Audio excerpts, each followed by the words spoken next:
brought to you by Skill Fantasy.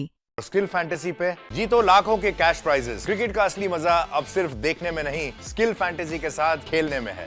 Download करना तो बनता है।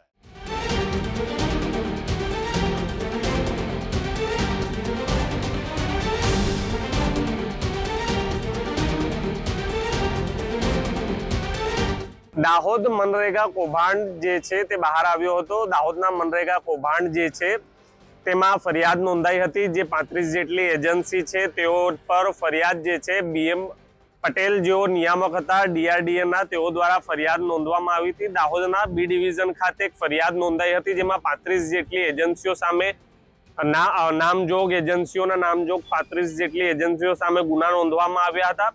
ત્યારબાદ જે છે પોલીસ દ્વારા કાર્યવાહી શરૂ કરવામાં આવી હતી। આ 35 જેટલી એજન્સીઓ પર 71 કરોડનો જે મનરેગા યોજનામાં જે છે તે ક્યાંક ને ક્યાંક ભ્રષ્ટાચાર થયો હોય તેની ફરિયાદ જે છે તે દાહોદના બી ડિવિઝન પોલીસ સ્ટેશન ખાતે નોંધાઈ હતી। ત્યારબાદ અનેક જે અધિકારીઓ છે જે મનરેગા યોજનામાં આઉટસોર્સિંગમાં કામ કરતા હતા તેઓની પણ જે છે પોલીસ દ્વારા ધરપકડ કરવામાં આવી હતી।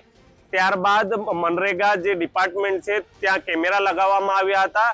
પોલીસ દ્વારા જે સઘન જે છે તે તપાસ હાથ ધરવામાં આવી હતી। ત્યારબાદ જે મનરેગા યોજનાના જે અસિસ્ટન્ટ જે છે તેઓ ટેકનિકલ અસિસ્ટન્ટ તેઓની પણ ધરપકડ કરવામાં આવી હતી। ત્યારબાદ અત્યારના સૌથી મોટા સમાચાર મળી રહ્યા છે કે ગુજરાત રાજ્યના રાજ્યમંત્રી બચુભાઈ ખાબડના પુત્ર બળવંત ખાબડની પોલીસ દ્વારા અત્યારે ધરપકડ કરી લેવામાં આવી છે।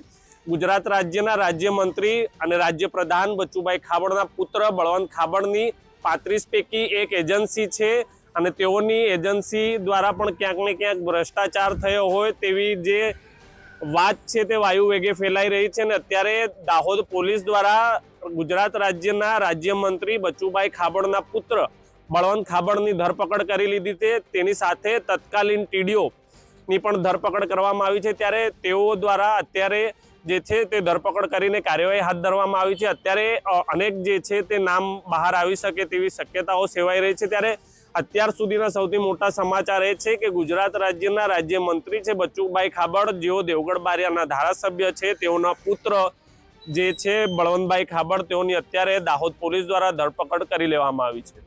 ધ્રુવ ગોસ્વામી, ગુજરાત તક, દાહોદ।